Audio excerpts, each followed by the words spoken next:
Welcome, everyone. This is Recovery Dharma. My name is Julia. I'm one of the facilitators in the Spokane Sangha. It is my privilege to be here, my honor to be here. Let's find a beautiful card. This one was made by our wonderful friend Michelle in Florida. So if you all, just FYI, if you send me cards, hand-painted cards, I will chop them up and I'll write sentiments of metta on the back to share them with you. This one reads, may you offer yourself the gift of time and space to grow. May you offer yourself the gift of time and space to grow.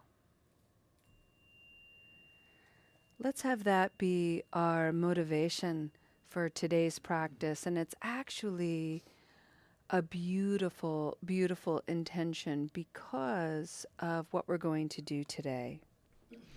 On Wednesdays for several months, we have been studying this book, Standing at the Edge by Roshi Joan Halifax. Roshi Joan is a Zen master, the abbess of Upaya Institute in Santa Fe, New Mexico. And this book, called Standing at the Edge, is her perspective on something she calls edge states. These are qualities, virtues, experiences that we have as human beings. And it's an edge because when we go over the experience, when we go over the emotion, we experience some kind of distress, some kind of negative effect. If we don't get close enough to the edge because we're nervous, we're fearful, we're complacent, we're swirling habit energy, whatever it is that we're doing, we inhibit ourselves from growing and maturing. So the edge state is that sort of sweet spot. Too much, not good. Too little, not good. We've got to find that edge. And let me say, it is a moving target. It's not a fixed place. So we have to be really daring to test it, to make mistakes, to learn from those mistakes, to open up and grow. What we've been exploring for several weeks is the edge state of respect. How do we cultivate self-respect? What happens when we experience disrespect? And this is such a beautiful topic as we've been exploring the theme of forgiveness. And one of the things that we have to hold as people in recovery is all the times we've been very disrespectful to ourselves, and then add on top of it this layer of not being able to forgive ourselves either. So double whammy work. Today, we're going to talk about the third practice of cultivating respect. The first practice that I brought forward 2 weeks ago from Roshi is the recognition of something in psychology called the drama triangle, where there's a victim of some incident, there's the persecutor who is responsible for creating the conditions of that incident and victimizing a person. And then there's the oppressor, the one that perpetuates the victimized state. We have those archetypes, all three of them within us. Each of us has the capacity to be a victim. Each of us has the capacity to be a persecutor. Each of us has the capacity to be an oppressor. And when we can look at how those archetypes are activated in us and understand them, then we gain access to self-respect because we gain access to the wisdom of healing. Okay?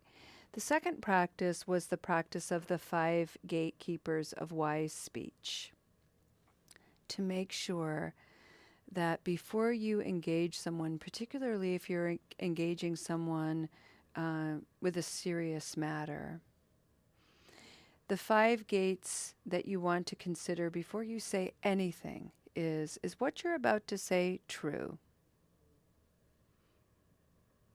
Is what you're about to say kind? Not nice. If you want nice, eat a pixie stick. When was the last time you had one? Blech. Gross. We're talking kind. Is it necessary? Is it helpful? And is it the right time? Right? At the end of the day, with the 5 gatekeepers of wise speech, what we're really talking about is, do you have the capacity to pause before you say anything? And the answer for most of us is, honestly, it depends. Because sometimes if I'm reactive, nope. Patience, pause, out the window. Because I'm reacting. So by having the seed in the mind of, oh my God, there are 5 gates that I can test my speech toward, that gives me a moment's pause. And that gives me access to my breath, access to my highest aspiration, aspects to my Buddha nature and bodhicitta. It's amazing. And it happens in just a moment. It's just a moment. And it's a practice. And when you fuck it up, and you will, just smile and go, wow, I just messed that up and I get to practice. Would you look at that? Wow, look at that. And remember to practice the spirituality of ugh to ooh, right? Because we all feel like, ugh, I did that again. I can't believe it. And that's when we start beating ourselves up, habit energy. Or we can go, ugh, I can't believe I did that. Ooh, I wonder what's here for me to learn. Okay, the spirituality of ugh to ooh. All right, friends. Now, today, we're going to talk about something new. This is the 3rd practice of cultivating self-respect. And this is something that Pema Chodron has dedicated her entire life and her entire Buddhist practice to, which is the practice of Tonglen. Tonglen is a beautiful practice of exchanging yourself for someone else. It recognizes that I'm feeling all of this agitation. Wow, look at all this agitation, all this activation I'm feeling. Other people feel this too. Maybe if I take some time to understand my own agitation, understand my own aggravation, somebody else in the world will feel it a little less. And this is how we become of benefit to others. Okay? So let's hear what Roshi has to say about it. Can you repeat that last statement? I'm sorry. Patricia asked me to repeat that last statement. Let me see if I can come up with it again. It's beautiful. Don't be sorry. Thank you for asking about it. So what we're trying to do is, let's put it into the context of recovery. Let's say out of the blue, a thought, a memory has arisen in the mind, and before we know it, the body is feeling a craving. And we're a little bit panicky, like, oh no, here's that craving. Maybe I breathe. Maybe I sit with it. Maybe I get really clear about what is causing this craving. And maybe my investment of really understanding what's going on for me will mean that somewhere in the world, someone else experiencing a craving will be less traumatized by it, will be less agitated by it, will be less stressed by it. That's the intention behind the Tonglen practice. May I feel this and understand it to alleviate the suffering in others. Okay? And if you're worried about that, if you're worried that, oh God, that sounds so Buddha-y, I could never be like that, that might be true, and it's not the whole truth, because each of you, all of us here today, our truest nature is to awaken from the conditions of suffering. We are all, each of us, Buddhas. We're just simply asleep to that. So we're here to wake up a wee bit, and in doing so, we alleviate suffering for others. Let's see what Roshi has to say about it.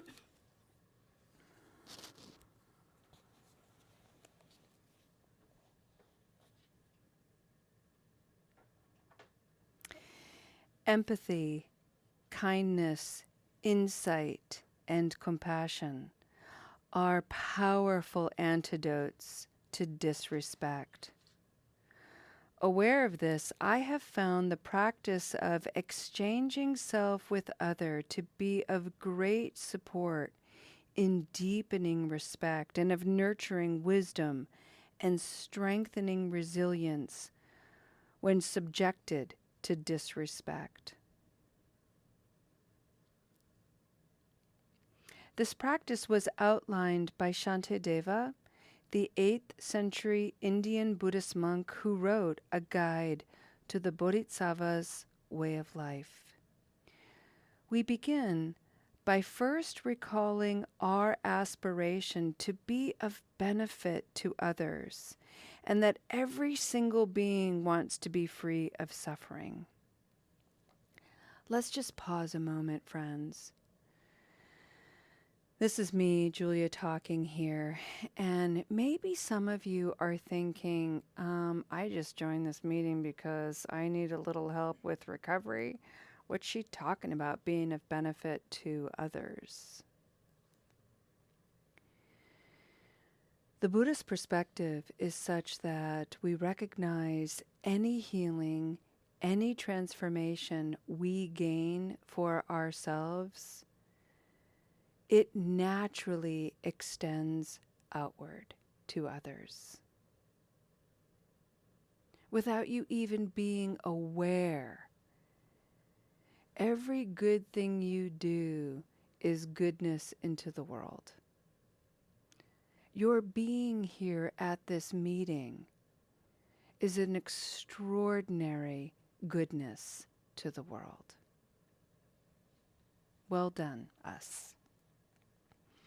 Roshi writes, we honestly consider how our own selfishness and self-cherishing have not brought us real happiness. What has nourished our well-being has been respecting, loving, and caring for others. Looking deeply, we should also see that everything that benefits us comes from others. Whether our bodies, the food we eat, the clothing we wear, the house we live in, even the air we breathe. Then it is important to understand that from one point of view, there is no difference between self and other, and that all beings and things are totally interdependent and worthy of respect. Remember, friends, that everything you're wearing today has probably been in contact by hundreds of people. Each of those people with a story, with a life experience, with family members and friends, with struggles. These nameless, faceless people whose spirit has been touched into the clothing you now wear, into the food you ate today, into the car you drove, the shoes you have, everything. We are so connected. Roshi writes, although for most of us it is usually ourselves that we're focusing on, Now we focus our attention and love on another. For this part of the practice of exchanging our self-cherishing to cherishing others, bring to mind the presence of someone who is suffering. Imagine that you are this person, living their life, enduring their suffering. Friends, you know that saying when we say to people who are dealing with really difficult things, we often say, or we've heard people say, "Oh my God, I just totally can't even imagine. I just can't imagine." And then you hear people in very defensive postures often say, "Well, they just can't imagine what I'm going through. They just can't know what I'm going through." This is a practice that attempts to try. I'm going to try to imagine what you're going through. No, I won't know it exactly, but I'll know it through my own lens. And rather than not imagine at all, I'm going to spend some time trying to imagine the conditions of your suffering. Roshi writes, imagine their suffering as a dark smoke and breathe it in. And if smoke is activating for you in a negative way, then just imagine some other idea. It doesn't even have to be dark. Suffering could be a stone, like a cold, wet stone. Suffering could be really hot sand, just whatever your imagination brings you to. Sit with that.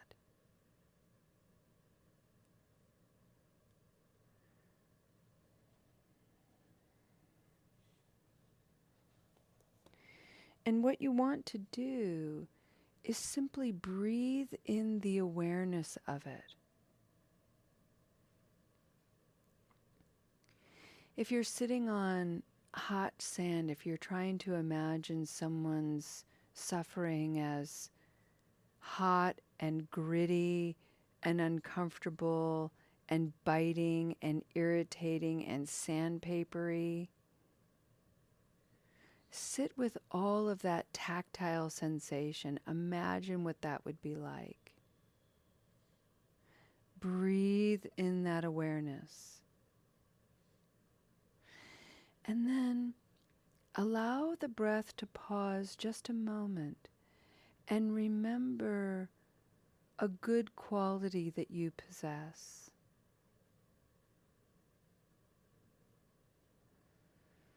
Maybe one of your good qualities is you're a good listener.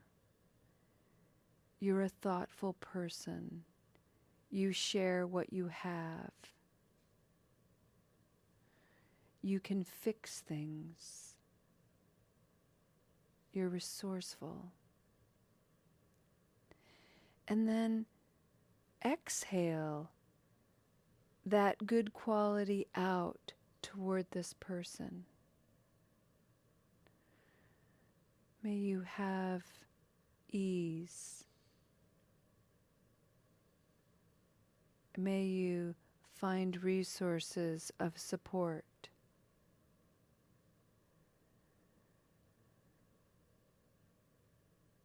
May patience not be such a struggle.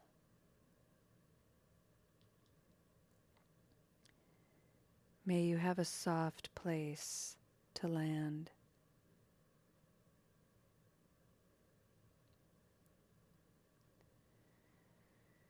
Breathing in harshness, isolation, bewilderment, fear, whatever it is that you sense in the other person.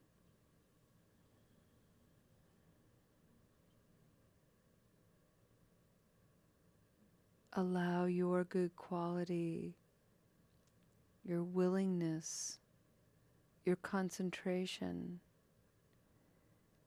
your soft touch.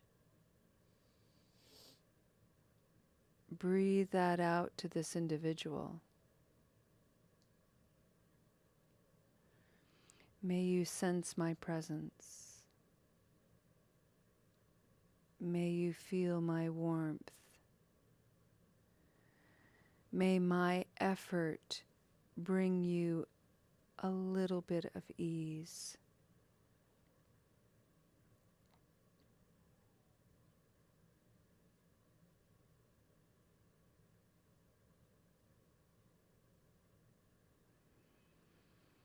Let's take a couple of moments of silence to just play with this a little bit and see what comes alive for you. Remember, friends, we're not here to get this perfect.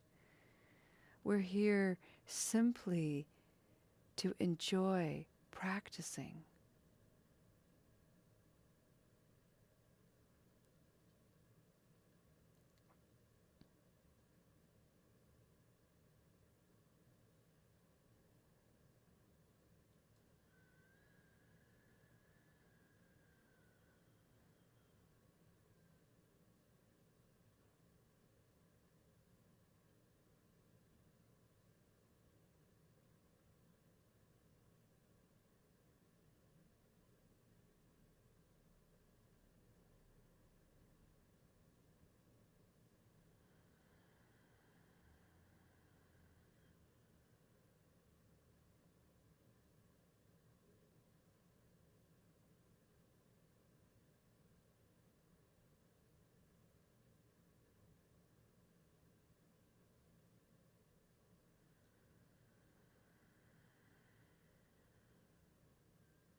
Friends,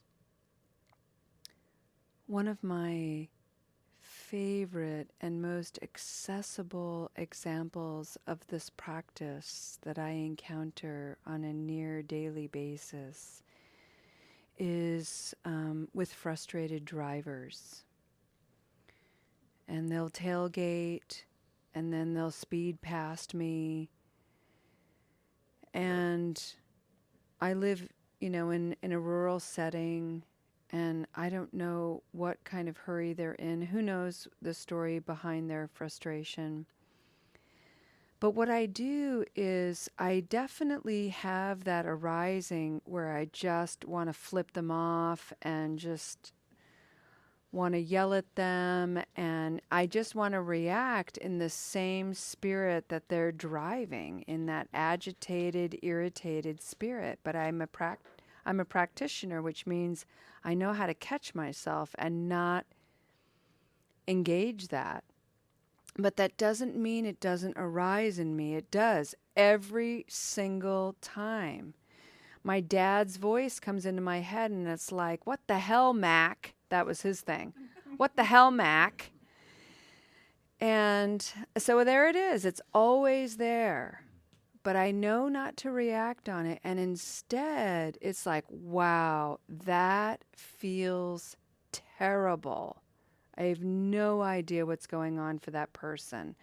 Maybe they have a horse that's in distress. Maybe they have a cow that's in distress. Maybe their tractor broke down, which is a big freaking deal if you live on a farm.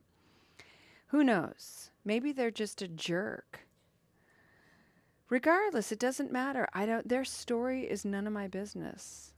What's my business is my emotional landscape, which has been disrupted and disturbed. So now, as an act of self-respect, I'm going to calm down. And by breathing in their agitation, which I now feel, just like me, this guy, just Mac, just like me, I can breathe out, wow, may you be safe. May you be at ease. May we all be a little bit more okay. It's a game changer, and it is a practice.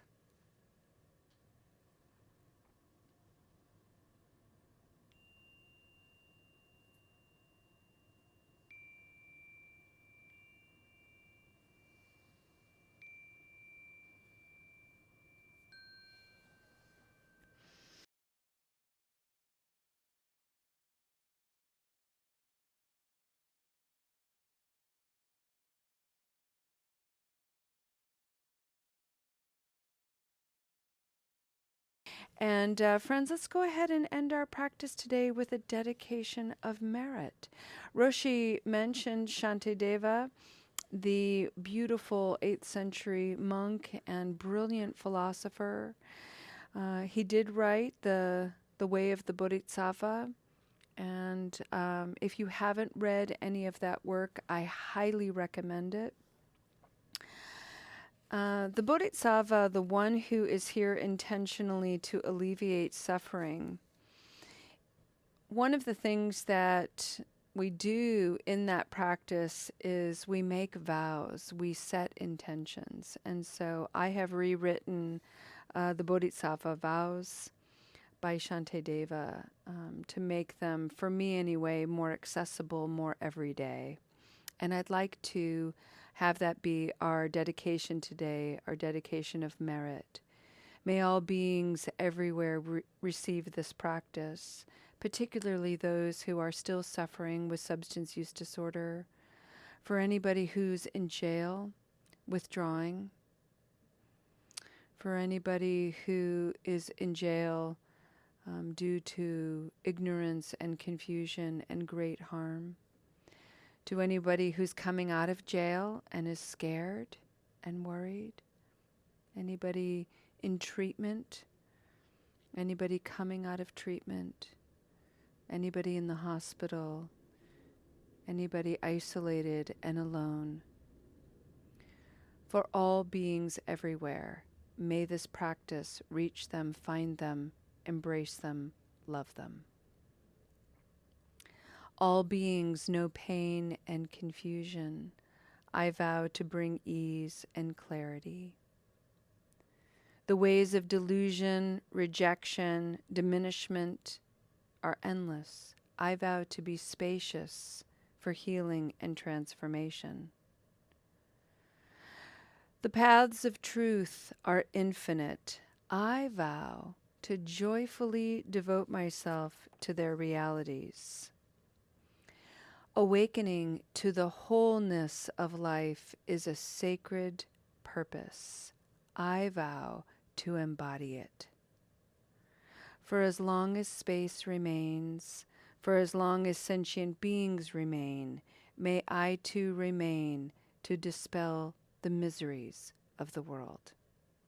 Thank you so much for your brave, brave practice today. I'll see you next time. Namaste.